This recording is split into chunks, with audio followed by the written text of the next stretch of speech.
What holds your heart? What stirs your soul? What matters come to mind? The cares you keep, the thoughts you think, it's not all wasted time. Seek and you will find. Joy still comes in the morning. Hope still walks with the hurting. If you're still alive and breathing, praise the Lord. Don't stop dancing and dreaming. There's still good news worth repeating. So lift your head and keep singing. Praise the Lord.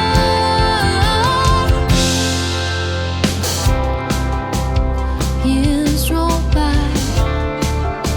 We wonder why we lost our way from home. Our Father finds the child inside. We left for growing old. Awake, awake, awake, my soul. Joy still comes in the morning. Hope still walks with the hurting. If you're still alive and breathing, praise the Lord. Don't stop dancing and dreaming. There's still good news worth repeating. So lift your head and keep singing. Praise the Lord.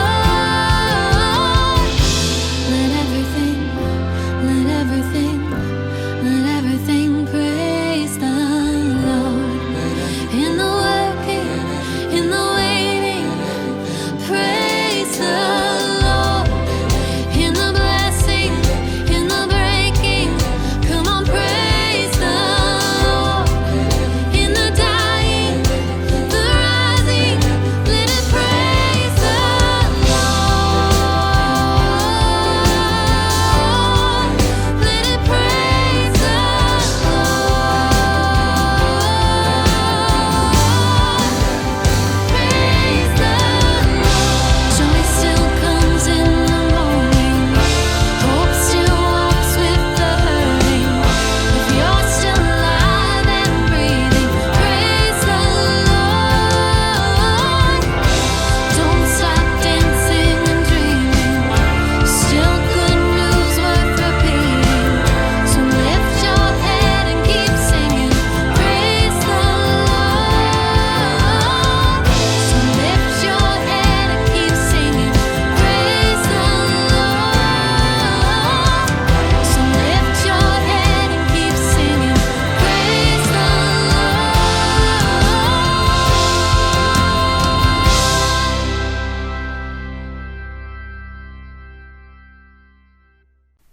Well, good evening, everyone, and welcome to St. Hilary Church in Tiburon, California. We are located just north of the Golden Gate Bridge in San Francisco in beautiful Marin County. My name is Father Roger Gustafson. I'm the pastor here, and we are thrilled to be able to sponsor this online summit for people who have experienced the pain and suffering of divorce. And I'm just so glad, so excited, so hopeful, and my heart is full of joy because you have chosen to spend the next 24 hours with us, to try to find a place of healing in your life. And we have got a great lineup for you. Tonight, we've got some incredible, uplifting praise and worship music from our very own band here at St. Hilary Church. And we've got our keynote speaker, John Gray, the author of Men Are From Mars and Women Are From Venus, who will talk about trying to pick up the pieces of our lives after divorce. And then after his talk, we've got a special time of quiet prayer for you tonight so that you can find some peace as you retire for the evening. And then in the morning, another great lineup. We'll kick it off with an incredible worship service, an uplifting worship service, followed by a powerful speaker on divorce, Vince Fries, and then several breakout sessions where we'll talk about things like how to guide your children through the process of divorce, how to find peace and forgiveness in the process, and also how to overcome fear and a feeling of rejection that so often comes with divorce. And so my prayer for you is that this will be a privileged time, that you will find a new life, you will find a sense of peace and God's grace as you spend this time with us. And so would you just take a moment now and pray with me that you will find all of these gifts in this online summit. Let's offer our prayers to God. Lord our God, I am so thankful for this gathering of people who come from all parts of the world and all walks of life, from many different nations of the world and from many different states within the United States.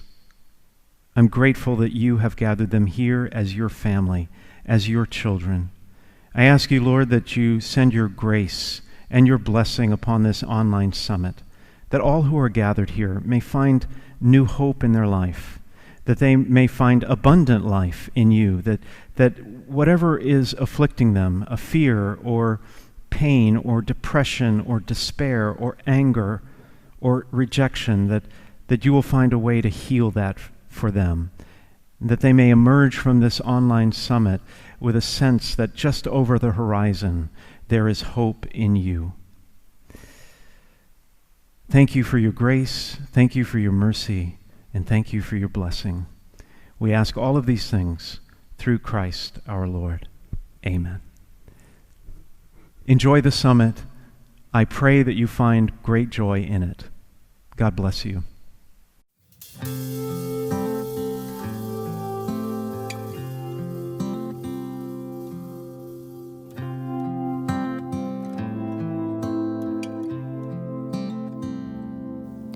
In the moments where I'm weakest, I lift my eyes to see you are everything you'd said you'd be. When I'm looking for the answers and questions stir up fear, I lift my eyes to heaven and your voice is all I hear. You carry me through the valley, carry me through fire. You carry me into freedom, carry me into light.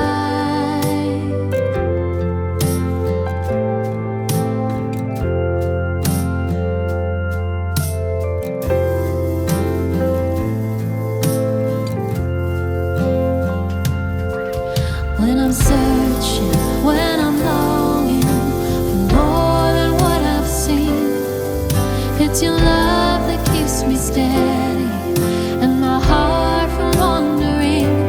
You carry me through the valley, carry me through fire. You carry me into freedom, carry me into life.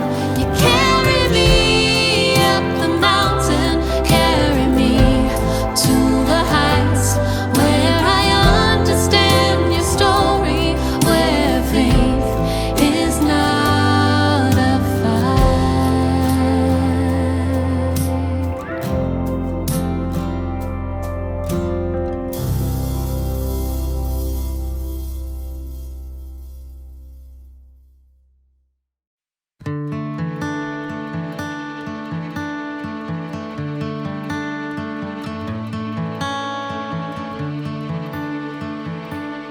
Let me be filled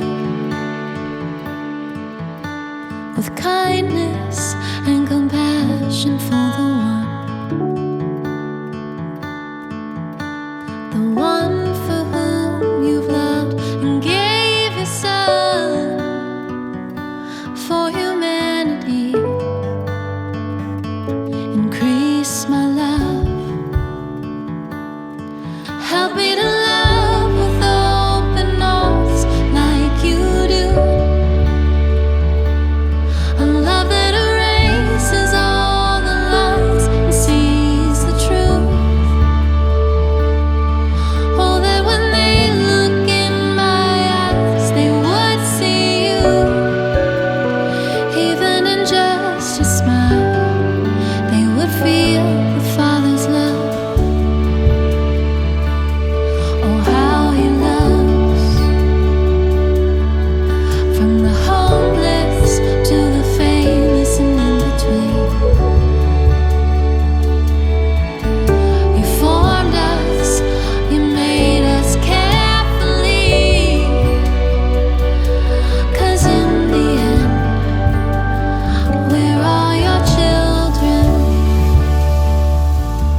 they would feel the Father's love. Let all my life tell of who you are, and the wonder of your never-ending love. Let all my life tell of who you are. You're wonderful and such a good Father. Let all my life tell of who you are, and the wonder of your never-ending love. Let all my life tell of who you are. You're wonderful and such a good Father. You are wonderful and such a good Father. So help me to love with open arms like you do. A love that erases all the lies and sees the truth. Oh, that when they look in my eyes, they would see you. Even in just a smile, they would feel the Father's love.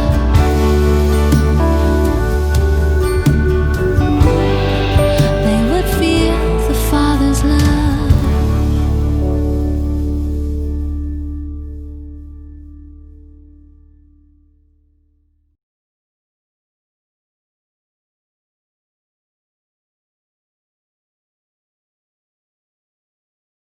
After my divorce in the early 90s, there was a fluorescence of breakthrough books that lifted a veil that had covered our understanding of relationships, their inner dynamics, for millennia. John Gray, along with other authors like John Bradshaw, Deborah Tannen, and Alice Miller, introduced the largest breakthrough in psychology since Freud and Jung. That was the beginning of the modern era of relationship understanding. At the turn of the century, Men Are From Mars, Women Are From Venus was listed by USA Today as the 6th most influential book in the last quarter century. John's books are now translated in approximately 45 languages in more than 100 countries. Now, John Gray. James, thank you so much. And it's a pleasure. What a lovely introduction. I appreciate that a lot. Today, our theme is healing our hearts after a breakup. And actually, what we see on the screen, Mars, Venus, Beyond Mars, Venus, is really wonderful relationship skills for our modern time. Actually, I wrote a book called Beyond. It was called Mars and Venus Starting Over. And I'll be resourcing that book today as I share with you how to heal a broken heart. A little bit about me for a moment. I was married to my wife, Bonnie, for 34 years. 2 years ago, she passed from cancer, and that was an ordeal. And I'd say it took these 2 years where I can think about her and hear people talk about her and not feel like a knife in my heart. And that's because I'm healing my heart. And that's what a healed heart feels like when you have a loss. It's a natural grieving time, depending upon the size of the loss, the circumstances. It will be a longer time. But my first big loss for me was before I married Bonnie. I was married to another woman for 2 years. I was a young man. I'd been a monk for 9 years, celibate. It's not like I'm naturally celibate. I was very active as a teenager, but it was back in the 60s, and the Beatles said that you can get high without taking drugs, and meditation was a way. So prayer and meditation became my life. I learned to meditate. I taught to meditation. I was the personal assistant to the Maharishi. Big part of my life, learning to find God, to find love, to find happiness within myself. But then it was time to come out into the world. My brother was bipolar, and meditation didn't help him. So I wanted to study psychology. And during that time, I I got married to a woman for a couple of years, and we taught a class called Making Love Work. And there I was teaching my ideas. I'm a rather creative person. I was applying my insights for a relationship in that seminar. At that point, I didn't really understand that men and women were different. I just learned about love and empathy and good communication. And there's so much to learn just that without understanding the differences between men and women. And uh, imagine the shock when I found out that my partner in teaching these classes together, who later became my wife for 2 years, fell in love with one of my participants. And I was destroyed. My heart was broken. It was a betrayal. I felt unworthy of love. I thought she loved me. How could she love someone in our seminar? This was like a huge shock to me, a double shock to me, because it meant that the woman I loved rejected me for another man. That was one part. That was a blow to the self-esteem, caused a lot of hurt inside. And at the same time, that was my livelihood. As a monk, I didn't need much, but now I was out in the world, and that was my job, and counselor, and teaching this class, Making Love Work. I couldn't teach that class. All I had was a broken heart, double broken heart. One is my male side. I felt like I didn't have a livelihood now to support myself. And the other side of me, I felt personally rejected. And what that did, it was such a shock to me. I couldn't sleep. I was upset. And I remember when we separated, I was devastated. I didn't know what I was going to do. I never gone through grief or a loss like that. And as I what I call processed my feelings and went deep into my feelings, what I found, I wasn't just hurt about this loss in my life and present time, but it awakened feelings from my childhood. It was hurt so painful because it brought up feelings when I was about 6 years old and lost my family. I thought I would never see them again, and I would end up with these people that I didn't know. And that was very traumatic for a young child. Normally, I'd be sleeping in my mother's bed at that time. We kind of had a family bed, and now I was with strangers. I didn't know if I'd ever get back to my mother. I was devastated, and 7 days seemed like a lifetime until the woman said to me, "You need your mother." And I burst into hysterics. Yes, I needed somebody to point out to me what I felt as a child. And what came back, as I was so jolted by this loss in present time, it awakened inside of me other feelings. And I only got in touch with those feelings because I was able to process my emotions. Now, what does it mean to process emotions when you're grieving? And certainly with my loss of my wife, I did the same thing. It was just even bigger. After 34 years living with somebody, loving someone, depending on someone, sharing with someone, everything you do, suddenly you realize she's not there with you. I remember like rushing home. I travel a lot teaching the Mars Venus ideas around the world. And I'd be rushing home from the airport after she died. And I realized, why am I rushing? I'm rushing to come home and see my wife. Now she's not there. And so many things that she would do for me, you suddenly realize all the things that she did in our partnership and how much I missed her. And that's an important adjustment to make. You have to feel the loss, and then you have to let go of the pain. And that's the key of healing the heart, is how to let go of the pain. And there's two kinds of pains. There's the pain of losing someone you love very much. And then there's the kind of pain that happens in divorce. And which is my first marriage was that divorce after 2 years. It was something I didn't want as well. And so I felt it was being done to me. And so it brought up feelings of when things were done to me. And fortunately, I had learned how to heal emotions. Now, there was a big wave of understanding back in the 60s and 70s is that to heal the heart, we have to express how we feel. And so I thought expressing how you feel was the holy grail of healing your emotions, just to be able to articulate it. And it is part of it, because when you can feel an emotion, like say you're sad, some people are just sad, but they're not aware that they're feeling sad. They're just depressed. But in depression, there's anger and there's sadness and there's fear.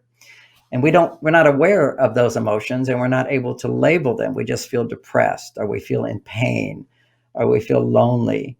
But actually, those are feeling states, but they're not necessarily emotions. emotions allow us to move beyond, to go beyond. And so processing emotions when there's pain in your heart is very, very important skill to have, which I'd like to talk a little bit about today. And as I've included in all my books, it's called the feeling letter exercise. It's where you feel what your pain is, and you, without editing yourself, you express your emotions. And always when there's pain, there's 4 emotions, more emotional tones. And there can be many other kinds of emotions, but you want to get back to these basic tones of emotion: anger, sadness, fear, and guilt. Anger, sadness, fear, and guilt could also be regret. Now, anger could be outrage. Anger could be frustration, but it's still that same sort of, we give it a color, red. And then there's blue. You feel sad, you feel disappointed, you feel hurt. That's another part of you. And another part of us, when there's a loss, is we're afraid that, for example, when Bonnie died, I'm afraid that I'll feel this pain forever. I'm afraid I'll never feel better again. I'm afraid I can't live without her. She's a part of me. It's like losing a leg, losing an arm, and I'll never have that again. And what is it that I'll never have again? And that's a fear. And the disappointment is no longer, it was shocking. We have all these expectations, and then they're not fulfilled. We have sadness and disappointment. And then there's that wonderful emotion, anger, which often when somebody dies, it's hard to feel angry because you love them so much. But actually, in order to release pain, there's always 4 emotions. And this was hinted at, not fully understood back in the days of Gestalt. The idea of Gestalt was to fully express, and that within every emotion is another emotion. And if you can look at something like, here's my thermos. To see my thermos, I have to look at it from here, from here, from here, from here, from here, from here. And then I'm holding my thermos, and then I can let go of it. The brain will naturally let go of pain if you're able to understand the layers of the pain, why you're feeling pain. So the feeling letter is where you write out what you're upset about. We start with whatever you're feeling, and you find the emotion associated with it. And if you've gone through a divorce and you're the one who felt betrayed, then often there's anger. But let's say you're in a divorce and you're the one who just said, I don't want to be with this person anymore. I feel happy not having them in my life. You still have the same trauma of being rejected and loss, because every time you get married, this is a dream. You fall in love. You think it's forever. You think this person's always going to give you what you need, and you'll be able to give them, and you'll be able to grow in love. And when that doesn't happen, there's a loss. The dream is lost. That's just like almost losing a person. It's what we thought was true. Now, for women, they often have the challenge of getting involved again, to date again, because it's like, I thought this was the one. How can I trust myself? So one part of a wound is I can't trust myself.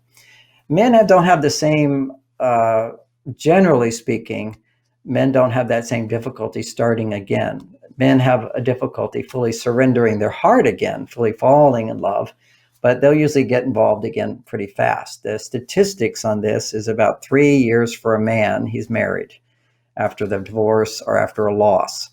Whereas for women, it can be 9 years, and more often she doesn't start dating again, and she doesn't get involved again. And you can find all kinds of reasons for that, but the bottom line of it is she doesn't trust that she can get what she needs. She can't trust herself if you go deep inside. But a lot of things I say is about going deep inside and finding the layers of emotion. Let me give you an example of that. Imagine a man is arguing with you, and you say, and he's really angry. And you say, well, you're really just afraid. Well, I'm not afraid. I'm angry. But actually, unless you have fear, you'd never be angry, because no threat. Then if there's no threat, then why are you angry? Anger is a reaction to threat, to intimidate, to bolster up. And it's a sign that you don't like what's happening, and it better change before you can feel good again. Or that's one of the reasons for anger. But if you're not afraid that you're not going to get what you want, you don't need to push yourself up. So always when we're angry, we're also afraid. And well, guess what? Always when we're afraid, we're also angry. See, it's a dynamic. It's just looking at the glass from another point of view. Fear is, what could happen. But you can't think about what could happen as a bad thing unless it's happened before. And if it happened before and it's a bad thing, there's a disappointment that what you wanted didn't happen. So there's some sadness there, a loss. But where there's disappointment and sadness, there's also cause and effect.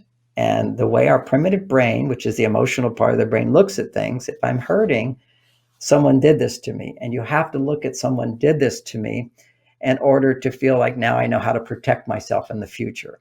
And anger says to the brain that you have power again, and you're recognizing the problems outside of you. So now you know what the cause of the problem is.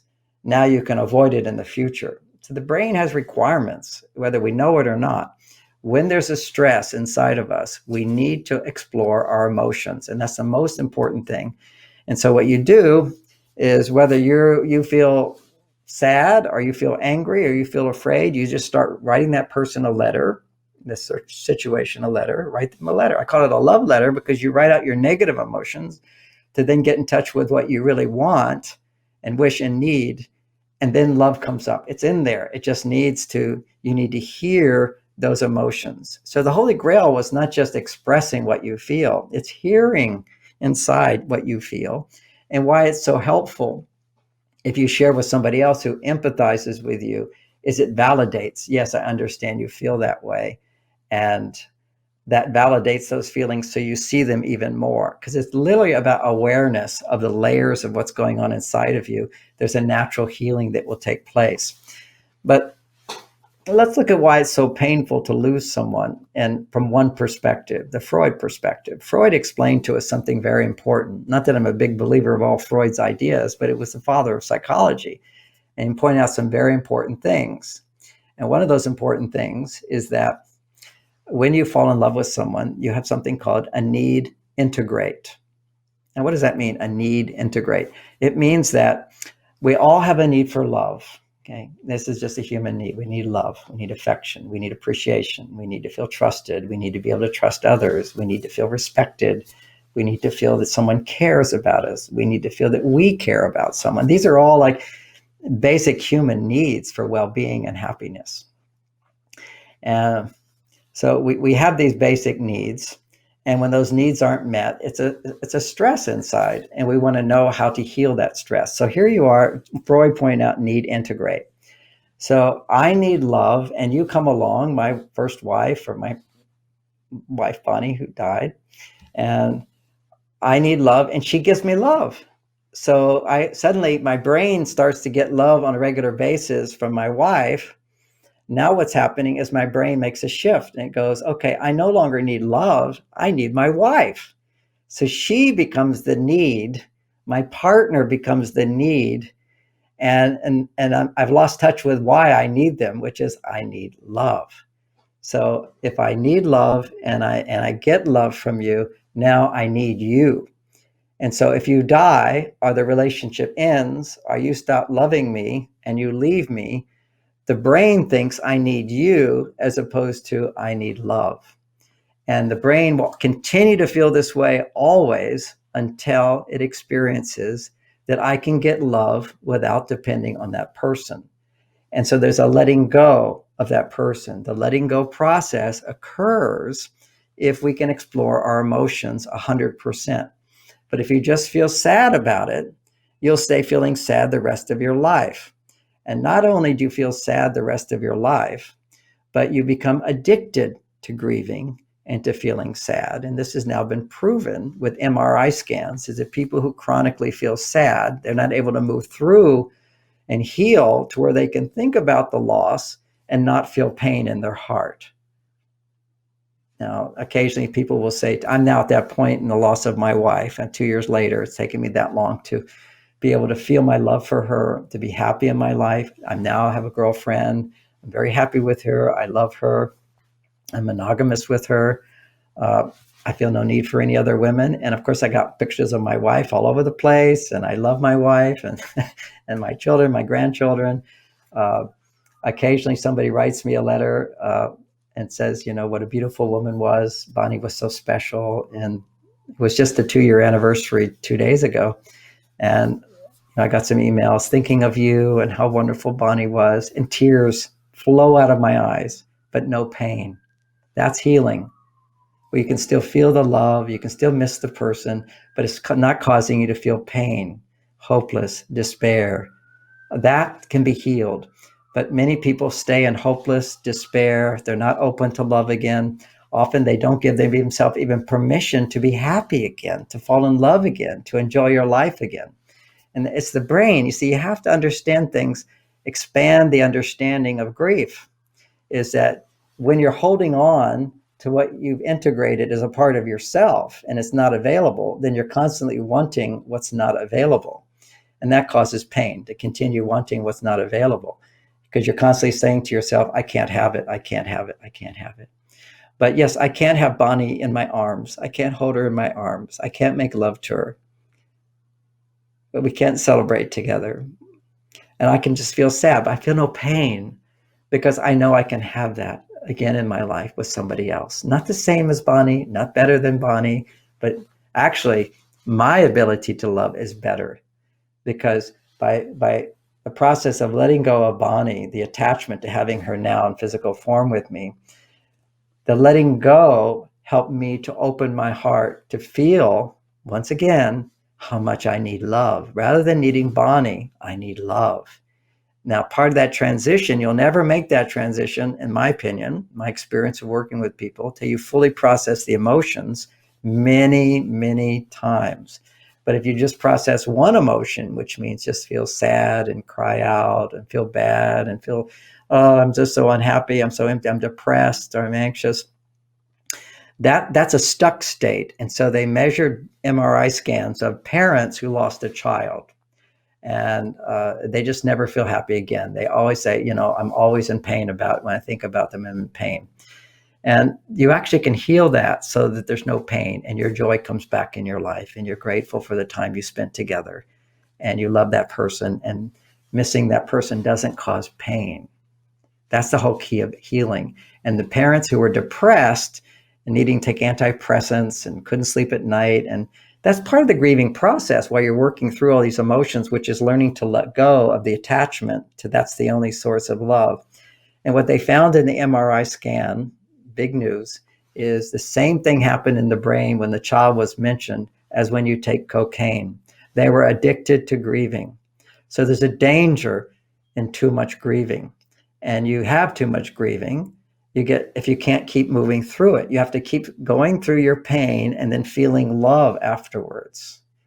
And so if you go through, I'm sad, then you look in your sadness, you say, okay, now let me go a little deeper. What am I afraid of? And feel the fears. And maybe they're related to something that happened in your childhood, which is what happened for me.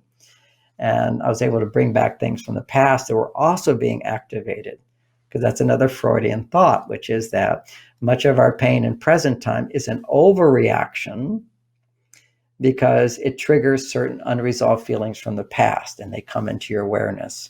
But it's hard for them to come into your awareness because your mind is constantly going, I need my wife, I need my partner, I need my husband, I need, they're wrong, or I made a mistake. We get caught up in that as opposed to releasing the blame by just feeling the emotions that come up because of the blame, because of the blaming ourselves or blaming the other person or holding on to.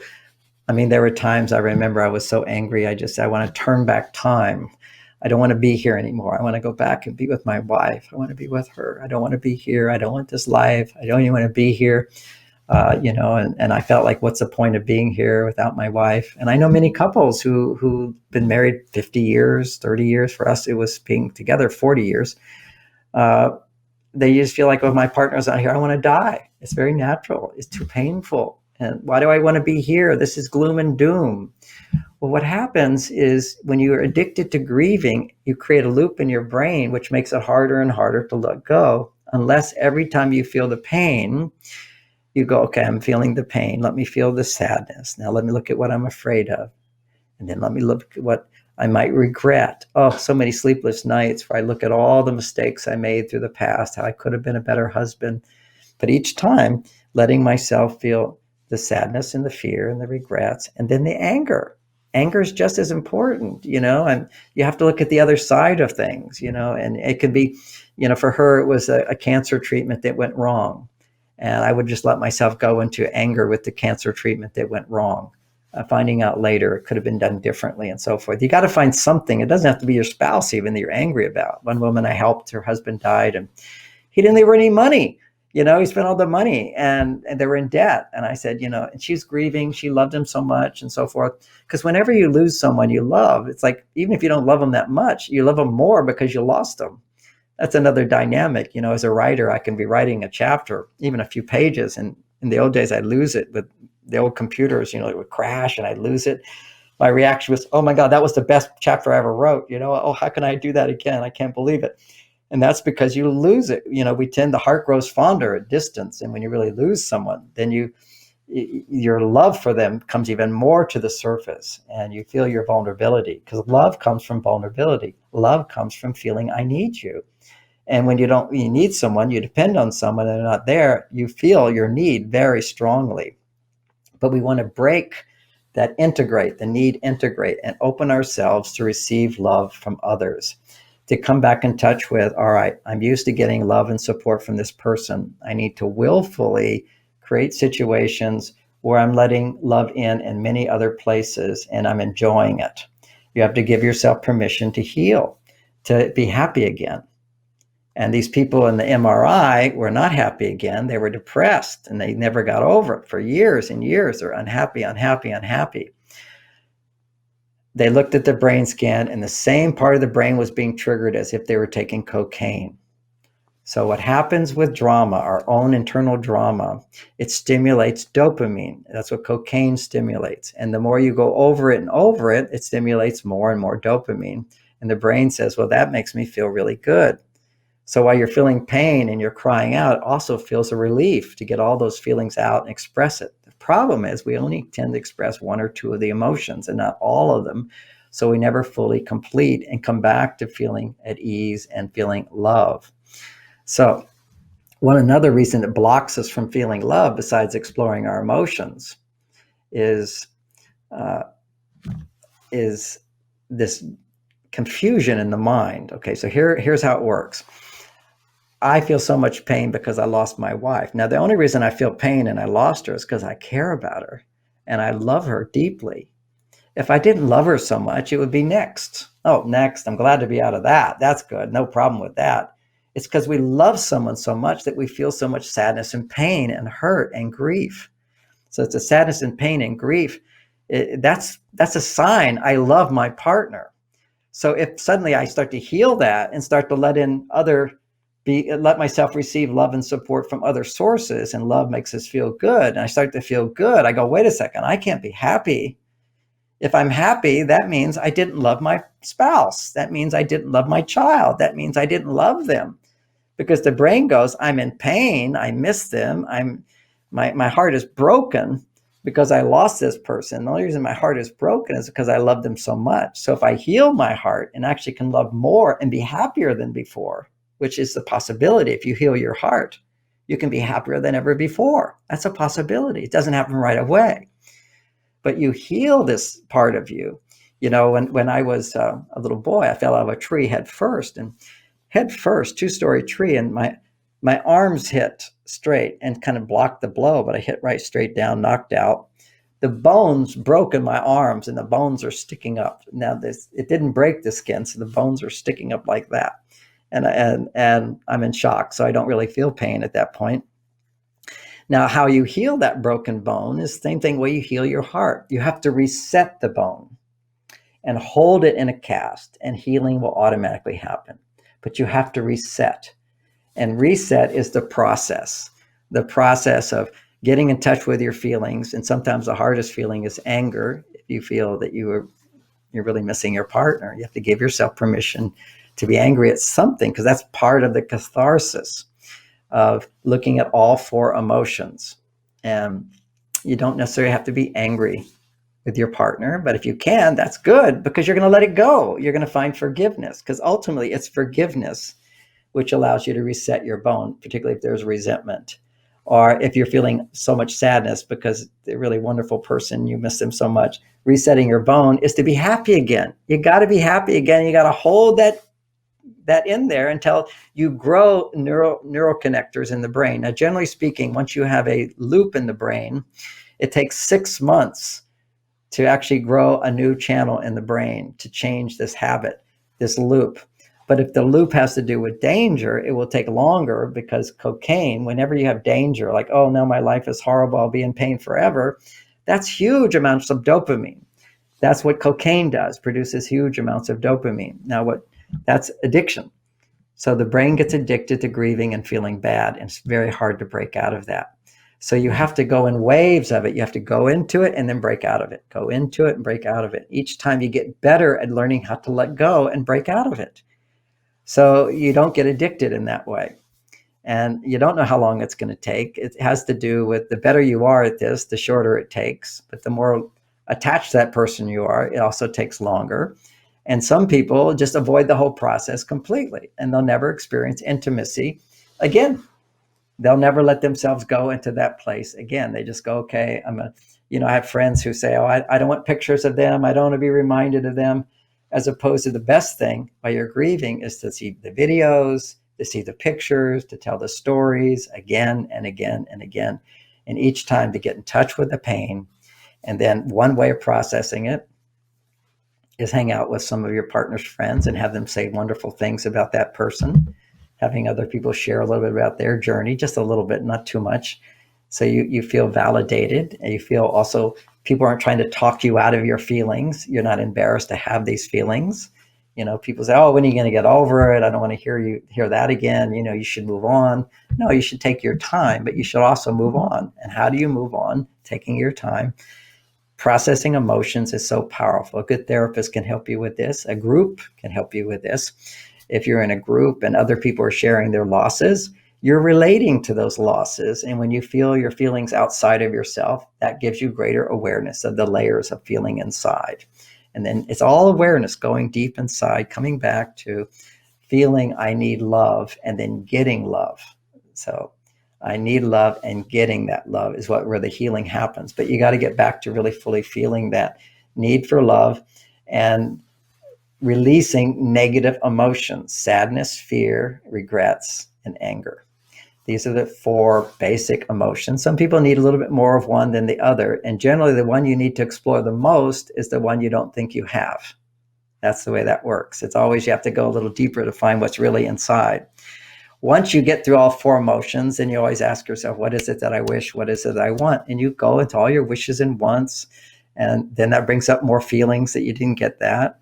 But always when you start to freely express, I wish this, I wish I'd done that, I love you so much, I want to be with you, I forgive you for your mistakes. Forgiveness is a key thing there as well. You will find this love comes up, this gratitude. You just feel so much love and so much gratitude. It's always behind negative emotions. You see, actually, all negative emotions is just blocked love. You see, I love you, but I'm mad at you. Well, the only reason I'm mad is because I got all this love, but I'm not willing to give it. I'm not willing to feel it. Or I'm sad, as opposed to going, well, I had you for all this time. I'm grateful. Now I can move on and have more. We think in our mind that we're betraying our partner. So, if we believe in a heaven and a spiritual world, your partner's over there rooting, don't cry all the time. Go be happy. I want you to celebrate. You have a life ahead of you, and I want you to be happy. And I want you to feel sad and bad. That's one approach. But for me, the big challenge was just giving myself permission to be really happy and playful. I'm happy by nature. But I felt that at a certain point, I'm not allowed to be happy, because that means I don't love my spouse. And I remember going on vacation with a lot of friends. We go on vacation together, and they all love Bonnie too. And I'd been through about a year of my healing. So I was back to where I was starting to feel happier and enjoying my life more, and still having pain from time to time. And I went there and I had a celebration of her life, had everybody talk about her like a funeral, or, you do when someone dies. And we all talked, and I cried, and I told the story how she died, and everybody got to see how much I missed her and everything. Then I gave myself permission around my friends to have fun and be happy, because they would know that I also have all this grief inside too. But I wouldn't have been able to have fun, because imagine I just go with my friends on vacation. I'm having a great time. And they're going, he's having a great time. His wife died of cancer. How insensitive, how awful. No, I'm professional healer at this. I'm a great therapist, and I know how to help people go through their feelings in myself. I did it with my first one was with my marriage with Barbara, my first big loss. Oh my gosh, that took 9 months. But when I healed it, having gone through all of this, then I was able to fall in love with Bonnie. And ironically, before I married Barbara, my first wife, I wanted to marry Bonnie, but she said I wasn't ready. And I wasn't. I needed to make some mistakes first in my first marriage to learn how to be a better man and take responsibility for challenges. Now, one of the issues that women have a lot is they don't understand how they contribute to the problem of a marriage because they often try harder than men. Not always, but often women are, almost always in my experience. They try a lot harder to make a marriage work than guys do. He tries harder in his way by trying to earn a good living or whatever, or do what the books tell him to do sometimes. But often the books mislead him. So he doesn't know what he did wrong. But women really try hard, and then they feel like, oh, I don't know what I did to ruin this relationship. So I'm powerless to be in a right relationship. See, if you don't know how you contributed to a problem, then that problem can come at you again and again. So you don't have trust in yourself.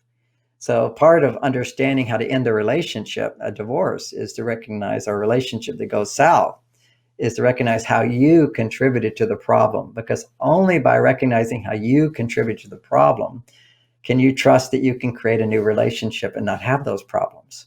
Certainly the other person's part of the problem, but you're just as much a part of the problem. And if you think you're not, you're an exception to the thousands of women and couples I've counseled and the millions of couples and people in my seminars that I've counseled. You're the exception to that, which maybe exists. I've just never met a person who wasn't almost equally responsible for every problem. And I'm just being generous there by saying almost equally, because there's a place where bad relationship skills on both sides will lead one partner to having an addiction. And at that point, once the addiction is there, then the addiction, you got a third party in the relationship who makes it even worse. But leading up to that is both people are equally responsible. They just don't see it. And that's where the Mars-Venus ideas are so important, to recognize how we constantly misinterpret our partner's behaviors and think, oh, he doesn't love me, when it has nothing to do with whether he loves you. The idea of men going to their cave, for example, now is part of our whole world now, is that men cope with stress often by detaching, going to their cave, pulling away and doing their own thing for a while. That actually rebuilds their testosterone, and men need 10 to 30 times more testosterone to feel well-being, whereas women need 10 times more estrogen to feel well-being and 20 times more estrogen to feel falling in love. And that estrogen level peaks, you can fall in love, but what allows estrogen to get produced is feeling you can depend on someone and you need them. And so when your partner dies or there's a divorce, you feel like, I can't trust someone, I can't depend on them, I don't know how I contributed to it, or I still need them and they're gone. You can't have what you need, inhibits estrogen levels, so now you can't fall in love. So that's a hard thing for women. So the way out of that is to start dating, even though you're not falling in love, and start practicing new skills to actually get the needs fulfilled. Fulfill your needs by asking for help.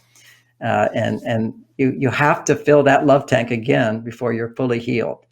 You have to give yourself permission to start enjoying your life again. And then you go back to your grief. But when you're in your grief, you never want to stay too long in any one emotion. You go through them back to what it is you want and wish and so forth, back to your forgiveness of your partner, your forgiveness of yourself, your understanding, you're feeling how you're sorry, you're accountable for how you contribute to the problem. And you come back to, I love you, I forgive you, I understand. That's a place you want to come back to. Now, having come back to that place, that's 1/3 of the healing. The next step is, in your imagination, you write a letter from that person to you as if they heard your feelings and they apologize to you and they validate your feelings and they make promises to you. Whatever you need to hear, if you had someone really giving you the love you need, you imagine getting it. And then once you do that, you read that letter you wrote to yourself, you read it as if that person's saying these things to you. Then you imagine, okay, now if that really happened, using your imagination, if that really happened, how would it make me feel? And you thank them. Your love makes me feel safe. Your love makes me feel I can love again. Your love makes me feel happy. Your love makes me feel I'm good enough. Your love makes me feel I deserve to be loved. Your love makes me feel like I want to get out there and live my life. You imagine getting what it is you needed and how it makes you feel. And that's one wave. That's one layer. And you have to do again and again and again. And every time you're upset, you process the emotions. And those aren't the only ways to process emotion. What I found is looking at pictures and missing her sometimes got me stuck in my pain. And then thank goodness, we have these videos of our life together. And I found videos were much less painful. And they're actually, it allows you to feel more love and appreciation and gratitude for the time you had together. Because when you see a picture, you're reminded of a moment in time, and you're not aware of what came before it and what came after it. So you're sort of stuck in time at that one moment, and that moment's not here. Whereas when you watch a video where you're with your partner or you're with your grandchildren, your kids, whatever, you're watching the video, you're not stuck in one moment in time. Actually, there's a flow. And so during that flow, you're being able to experience a full memory of being with them, interacting with them, and you're feeling that love. Because that's what you're doing in your feeling letter as well. You're first writing out how you feel, your negative emotions. Then you imagine your partner's here and giving you the love and support that you need to hear. And then you look at how it makes you feel. And that's one wave. And it won't happen just once. It happens again and again. And each time you get better at just feeling it without pain, feeling it with more love. And, I've mentioned my wife, Bonnie, a few times here, and a little sadness came up as I'm missing her. I can talk about that. And then I just simultaneously, there's just all this love and how grateful I am to have her as part of my life, and that she has been a part of my life. And Now, forgiveness, that comes up a lot in divorce recovery. And the question is, to the extent your actions contributed to the relationship break, then can you really forgive yourself, or must the offended forgive you? okay, we never want to make our happiness dependent upon someone else changing. That's called being a victim. So ultimately, it's really wonderful and very easy to find forgiveness when somebody says, I am so sorry. I understand how you feel. I understand your pain. I recognize my mistake. I want to make amends. I promise not to do that again. I want to make it up to you. Any of those kinds of things makes it feel safe for you to let go of your anger. Because see, anger is a defense mechanism to keep something from happening again. So if somebody apologizes, a heartfelt apology can go miles to helping you find safety again, to let it go. But you don't want to be dependent on that. If you're dependent on that, then you're stuck feeling your pain until that person changes. And so we're going to talk a little bit about forgiveness and then how to forgive yourself. Okay. So the easiest way to find, if I want to forgive somebody, it's unless they do this amazing apologize, it certainly helps.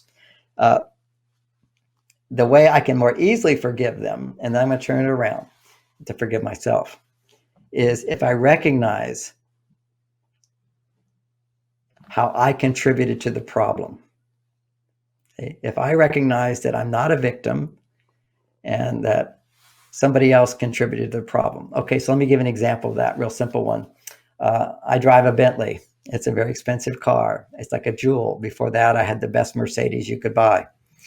And I was parking at Mill Valley, where I live, and somebody came along and keyed the car and cost me over a couple $1,000s to fix. Okay, so my solution to that, by the way, is I sold my Mercedes because I realized that it was so lavish that it brought out angers in others. And I wasn't really dependent on having the best car in the world to be a happy person. And I don't want to bring out the worst in them. So I was able to forgive them to see how I brought out the worst in them. I drive my Bentley. I don't park it anywhere. I just like it. I have other cars, but I drive it on the freeway when I just want to go for a drive. It's my fun car to drive, but I don't park it anywhere. And I'm just giving you a fun example. You see, when you have more than others and you throw it in their face, you bring out the worst in others because people get jealous, people get angry, and it brings out the worst in people. I also realized that having more money than others brought out greed in others, and people would cheat me and lie to me and try to steal my money. And it happened many times. And I learned to forgive because I realized that, people think, oh, he has so much, he should give to me. And that's their mistake without a doubt. And I can be angry about that, but I have to find forgiveness and realize my part in it. And that seems rather extreme, but that's worked for me. And so what I learned is not to lavish show off on how much I have or whatever. It's just, it brings out the worst in some people. Why do I have to do that? Having said all that, I'm taking responsibility for how I brought out the worst in someone. If I can see how I brought out the worst in someone, it's really easy to have compassion for them and forgive them. Now, let's look at it from a more practical point of view, which is in relationships. If, let's say, since we hear more from women being victims, but men often say they're victims in relationships as well. But let's just look at the woman's point of view. And she says, I gave and I gave and I gave. And no matter how much I give, I never got back. I wasted 20 years of my life. And then he went off with a younger woman, and now I'm left alone. Okay, so she's bitter.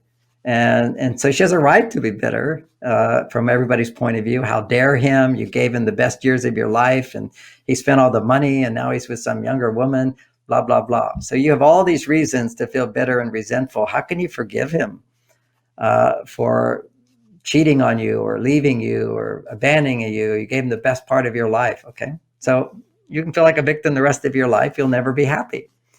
What you have to do is recognize your relationship was not as great as you thought it was, is that you were giving, but not what he needed. You think it's what he needed, but it's not. If you had actually given him what he really needed, he would have loved you more. People don't leave relationships when they're getting what they need. And yeah, you can tell me, but once you're not getting what you need and one partner goes to addiction. Men today, they have got their drug addictions, they've got their video addictions. The worst one is their porn addiction. That's really tough. I feel such compassion for people today because an addiction is hard to change. It produces massive amounts of dopamine. Anything that produces dopamine overstimulates the brain, feels really, really good. That desensitizes dopamine receptors so that normal stimulation doesn't excite you. So when the man goes online to have sex, when he comes home, he can't be turned on to his wife as before. His brain has changed. I've written books about this, how, this is what addictions do. This is what high stimulation does. This is what too much sex does. This is what not enough sex does.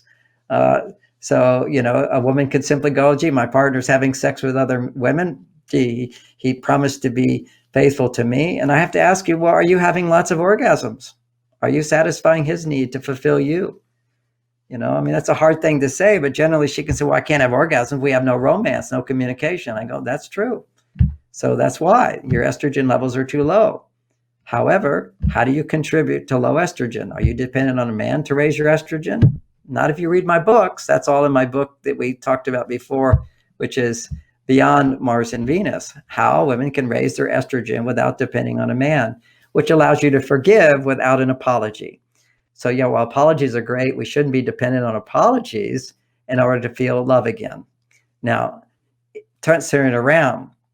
You're the perpetrator. You feel really bad. Your partner now has been hurt by you. They've left you. You feel really guilty. I did this bad thing. How can I forgive myself? Well, when I lost my wife, every little mistake I made through the whole relationship, I reflected on. I had sleepless nights thinking, gee, if only that time I hadn't gotten angry, if only that time I'd done this for her.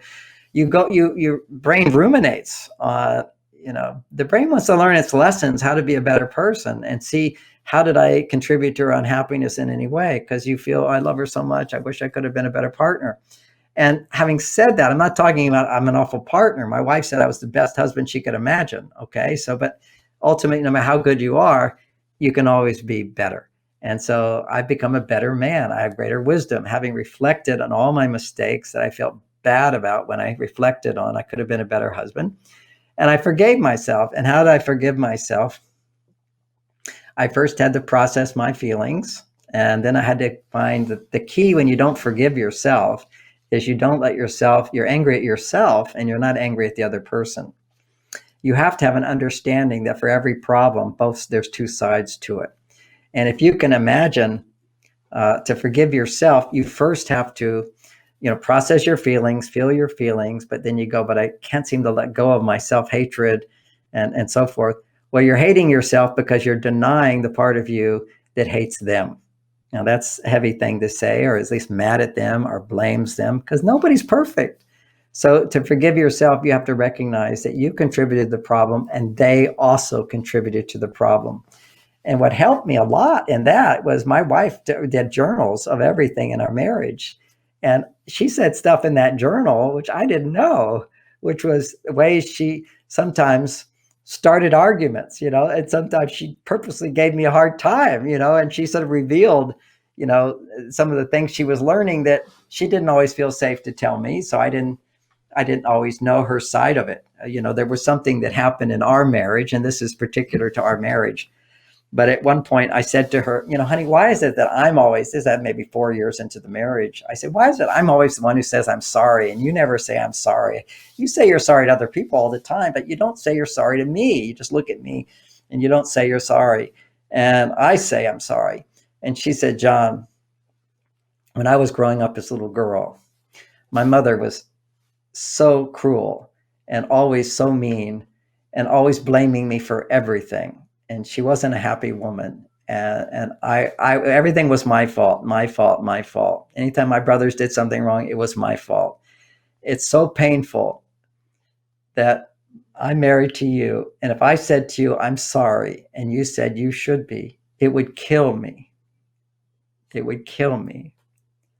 You mean so much to me. I have no defenses against you. That's why I don't say I'm sorry. I feel regret inside, but I'm afraid to say it. And I said to her that day, and it was such a more important conversation, I said, honey, I just want you to know, we both cried. And I said, sweetie, I'm so sorry. I'm never going to expect you to say apology again. You never have to do it. I know you're doing your best, and that's good enough for me. And she never really ever said she's sorry to me. So I didn't even know what was going on inside of her. So when I read her journals, I saw the things that she was regretting. And then I could go, oh, so it wasn't all my fault. I could see her side of it. So you have to give yourself permission to understand how you contribute to problems. If you want to forgive yourself, you have to recognize other people contribute to problems as well. And ultimately, a spiritual concept that I hold is we're all creating our own lives anyway, and life is a journey to teach us all lessons. And that's part of the grace of life, that we have our bumps in the road and we heal from them and we become better. When I broke my arms and my bones broke and they reset and they had the cast on it, the resetting is the forgiveness and coming back to love. You put the cast on it, those bones will grow back stronger than before. If we can heal our hearts, we have bigger hearts as a result. We're more generous, we're more forgiving. But I remember one day I was driving my car and I was just so much grief, and I was looking at, maybe that I spent more time at work that time. I was writing the book too much, and we had an argument, and I just went really deep in myself, and suddenly I started to feel, I hate myself. I hate myself. I hate myself. You're awful, John. You're awful, John. And I never felt that in my life. So I celebrate. I said, wow, I've gotten to a deeper level here. Now I can forgive myself because I didn't even know I needed to forgive that part of me. But part of the whole thing is learning to process emotions and come back to love. That opens your heart. And you can't forgive yourself if you can't forgive others. Now, how do we actually learn to forgive others in the first place? Is if our parents are perfect, you would never learn how to forgive. Parents have to make mistakes, but you still don't know how to forgive them unless they apologize for their mistakes. All a parent has to do up to 13 years old is say, I'm so sorry I made this mistake. A child will instantly forgive. And if a child can forgive a parent's imperfections, the child then can forgive their own imperfections. But parents who can't forgive themselves often never say they're sorry, never take responsibility. They blame out. So if a parent blames out, the child just feels like everything's their fault. Instead of a parent who takes responsibility, then the child learns how to take responsibility in a loving way. Oh, I made a mistake, but it's okay. Everybody makes mistakes. My parents make mistakes. It's okay. So it's okay for me. So we have to give up that demand for perfection. I see I took most of the time on forgiveness, but forgiveness is a key thing. Thank you for asking me about it. And I just want to finish on forgiveness with a quote from Jerry Jampolsky, one of our locals here, who wrote, Love is Letting Go of Fear. First of all, I'll add to that title. I think love is letting go of fear. Love is letting go of anger. Love is letting go of sadness. Love is letting go of guilt. Love is letting go of negativity, not just fear. So let's just be aware of that. And so in terms of his quote, besides the book title, Love is Letting Go of Fear, his quote was, if you want to find forgiveness, you look into your past and you realize it could not have been any other way. Just take that in for a moment. It's a very deep thought.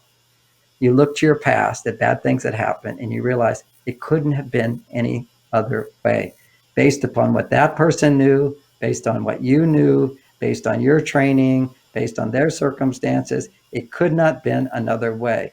And when you look at that, you see the world is perfectly imperfect, meaning that from every one of those experiences, you gain a new awareness so that you can create a different future.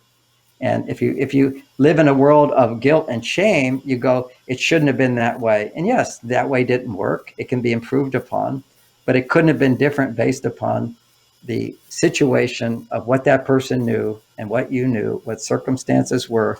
That was the perfect things coming together for something bad to happen, if something bad happened, for you to learn a lesson. And now with that knowledge, with love, you can make sure that doesn't happen again. John, I think you just revealed a future bestseller, your wife's Bonnie's Journal, hopefully published posthumously. So since you brought up hormones, we have a question about this. How has the blending of male and female roles in the workplace and home impacted hormone balances in both men and women? Years later, I wrote probably my other best book, in my opinion, is Beyond Mars and Venus, because in there, it explains how we've all changed. As soon as women become more independent in their lives, which is a good thing, more freedom, more independence, this is evolution. What happens is parts of the brain become awakened, which would be more dormant in other women in more traditional roles. And that feels really good. You expanding your potential to express greater independence, greater assertiveness, increased logic. There's certain parts of the brain which are produced by testosterone, and certain parts of the brain that are produced by estrogen and are fed by those hormones. Well, for men, as women become more on their what call independent side, the more independent a woman feels, the more testosterone she'll be making during the day and less estrogen. The more you feel you depend on others and need others and can get that support, estrogen gets produced. The more you feel I can do it myself, testosterone gets produced. So as women are more financially independent, there's a pressure always associated with making decisions to make money. And that pressure actually lowers their estrogen levels, keeps them from feeling the love in their hearts. The love is there. They just can't fully feel it. And the brain goes into, without estrogen, the brain goes into a bias towards looking at negativity and complaining. Why? Because complaining produces dopamine. Just like too much grieving, focusing on the negative more than the positive, will become an addiction. If you complain, you're also producing dopamine. And when you produce high levels of dopamine, then your brain creates a loop and always goes to the complaint to feel good. Now, why women get into this too much complaining or looking at the negative and feeling pressure to be perfect and to do more and feel overwhelmed doing more, that's on their male side. And so they need to come back to their female side to feel balance, to feel their needs. And because they don't have the new communication skills to increase estrogen, what happens is they complain. Now, complaining will produce estrogen, which women need, okay? With not enough estrogen, their stress levels are going to go higher.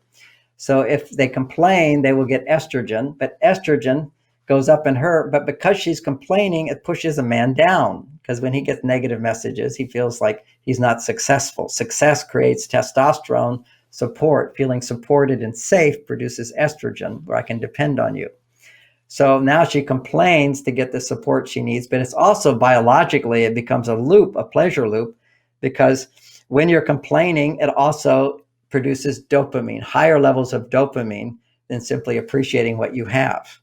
It literally, danger produces, negativity produces more dopamine. The brain, when it has high dopamine levels, desensitizes normal functioning of dopamine. So now you need high dopamine levels. So now the brain has learned to complain.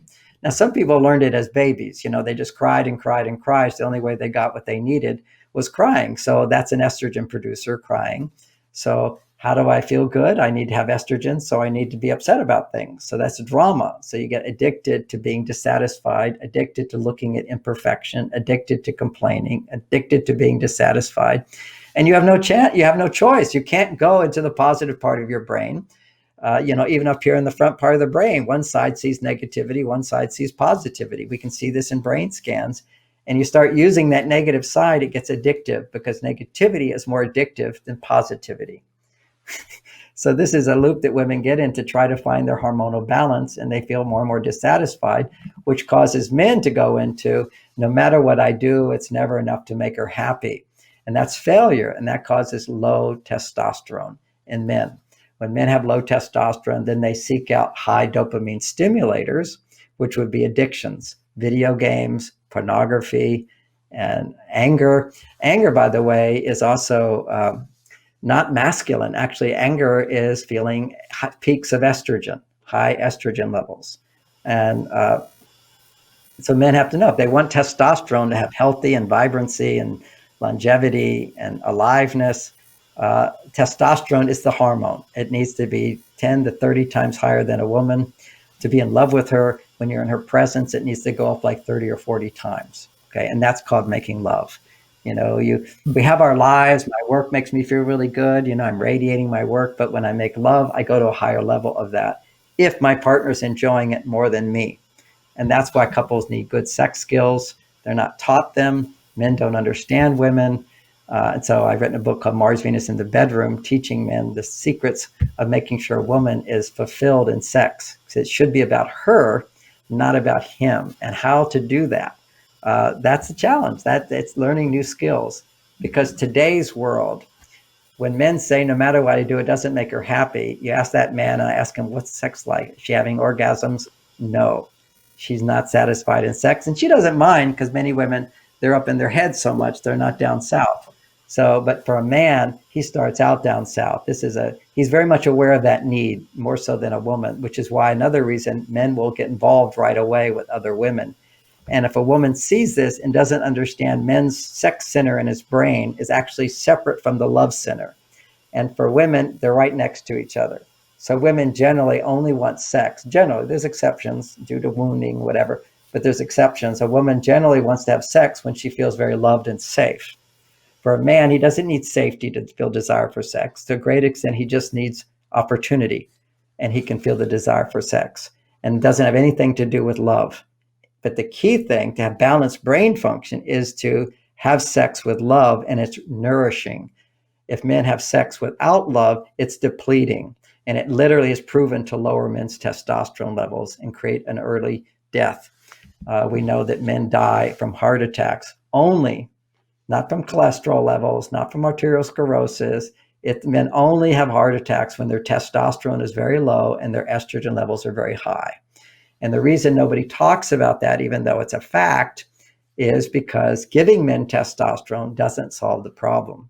You have to make the testosterone. And you only make testosterone when you're happy and you're fulfilled and you feel successful and you're making a difference and life has meaning and purpose for you. And that keeps your stress levels low. So you could also say heart attacks come from high stress levels. But basically, in a man, whenever stress levels are high, his testosterone is low. So a great sex life will keep a man going for a long, long time.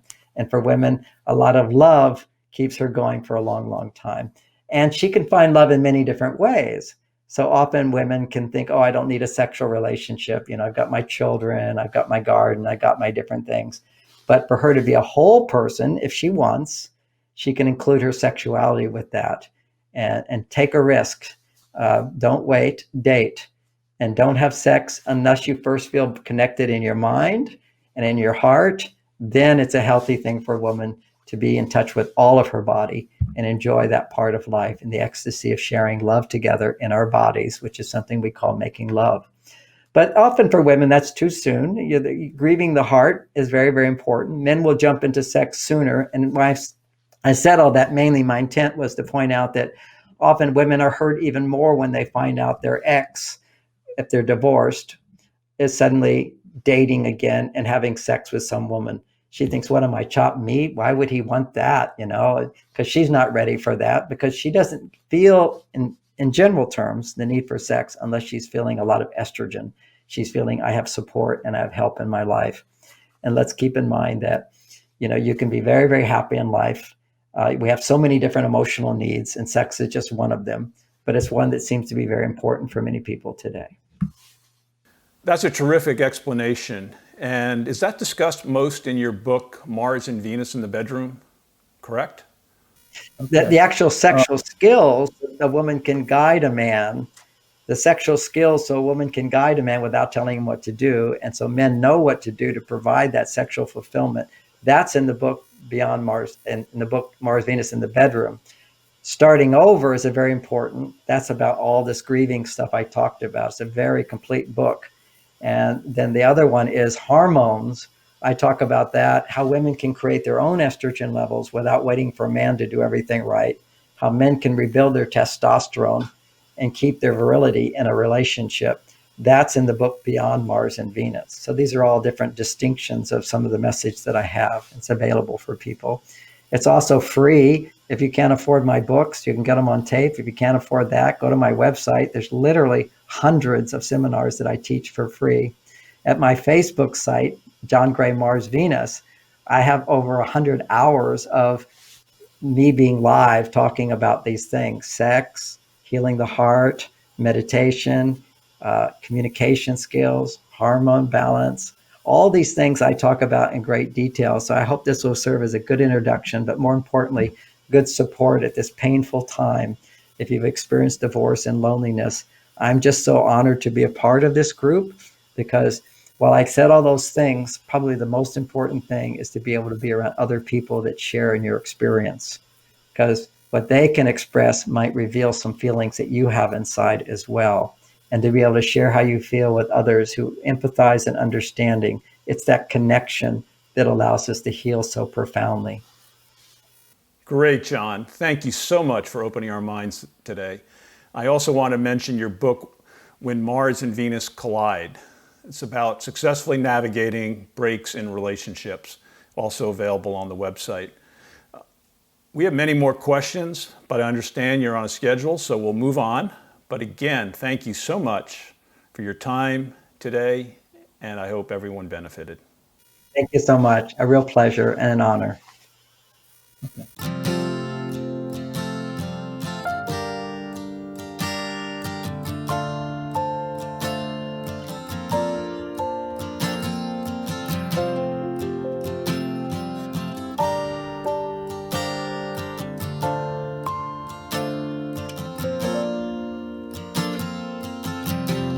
I've carried a burden for too long on my own.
is running to life from death, and I feel it's a rush deep in my chest.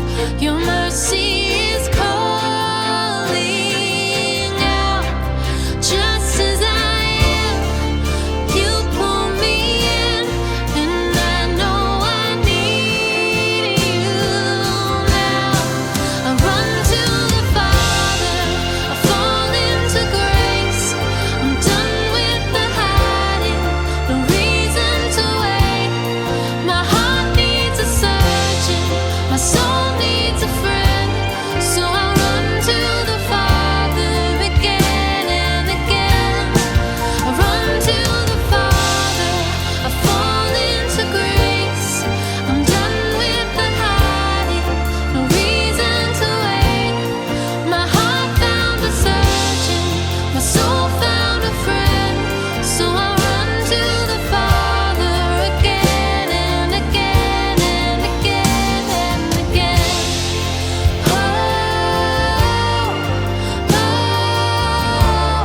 again and again and again and again. Oh, again and again and again and again.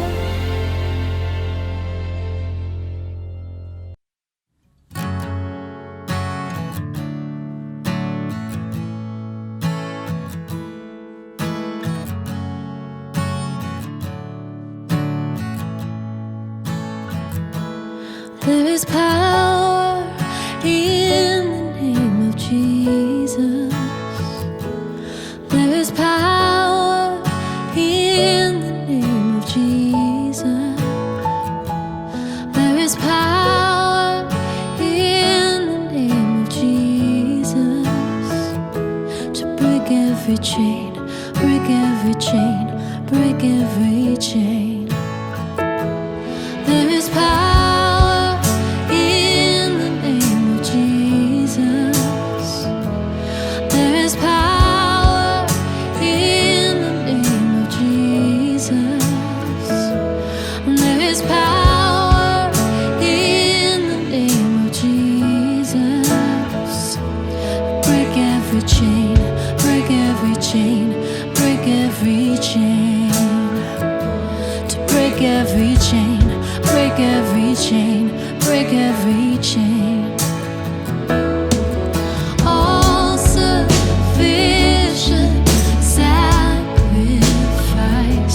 so freely given, such a price. Bought our redemption, heaven's gates swing wide.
You heal the brokenhearted.